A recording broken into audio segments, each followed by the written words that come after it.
छत्रपती शिवाजी महाराज, फुले शाहू आंबेडकर, मौलाना अब्दुल कलाम आझाद आणि या देशातील सर्वच महापुरुषांना मी सर्वप्रथम अभिवादन करून या ठिकाणी आज आरपीएम कला अकादमीचे संस्थापक अध्यक्ष तथा लोकनेते राजूभाई साबळे यांचं या ठिकाणी मी स्वागत करतो।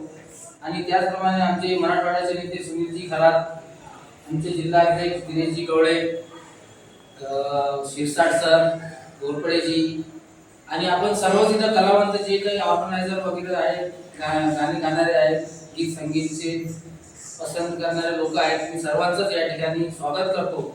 आणि आज आरपीएम कला अकादमी महाराष्ट्र राज्य या ठिकाणी सुभेदारी विश्रामगृह येथे जी महत्त्वपूर्ण बैठकीचं आपण आयोजन केलेलं आहे। तर या बैठकीमध्ये आपल्याला प्रामुख्याने आज या कला अकादमीचं जे आपलं संगीत क्षेत्राचं आहे तिथं त्याचा अध्यक्ष, उपाध्यक्ष आणि सचिव या ठिकाणी आपल्याला यांची निवड करायची आहे। आणि ही निवड आपल्याला लवकरच राजूभाई हे करतील। आणि त्या अध्यक्षांनी आणि उपाध्यक्ष सचिव यांनी कसं प्रयत्न करावा कलाकारांसाठी, ज्या त्यांच्या समस्या आहेत त्या सोडवण्यासाठी आपण काय करू शकतो, या सगळ्या गोष्टीवर राजूभाई आपल्याला सविस्तर मार्गदर्शन करतील। परंतु आपल्याला एकच मला सांगायचं आहे की आता काही 15-20 दिवसच झाले हे सगळी कोर कमिटी वगैरे आपण स्थापन केली आणि आम्ही काल सुद्धा मौलाना अब्दुल कलाम आझाद संशोधन केंद्र आहे त्याच्या अनुषंगाने आम्ही महापालिकेमध्ये मोठ्या अधिकाऱ्यांना भेटलो।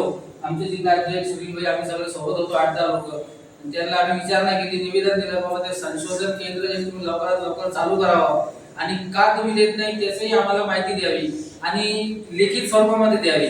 तोंडाने तुम्ही सांगू नका, आम्ही तोंडाने ऐकणार नाही। आणि येणाऱ्या काळामध्ये आपल्याला त्या केंद्रासाठी किंवा अजून जे तुमचे नाट्यगृहाचे जे समस्या आहेत, वेळेचं आहे, लोक बाकीचे 12-1 वाजेपर्यंत तिथे कार्यक्रम घेतात आणि मग संगीतवाल्यांनाच ते 10 वाजता 11 वाजता का बरं बंद करतात, या सगळ्या गोष्टीची विचारपूस करण्यासाठी त्यांच्या विरुद्ध आपल्याला जाण्यासाठी एक सोबत सर्वांना यावं लागेल। बाकी आपले जे काही मतभेद आपसामध्ये आहेत ते सगळे दूर करावा, एवढीच माझी सूचना आहे। बाकीची सगळी माहिती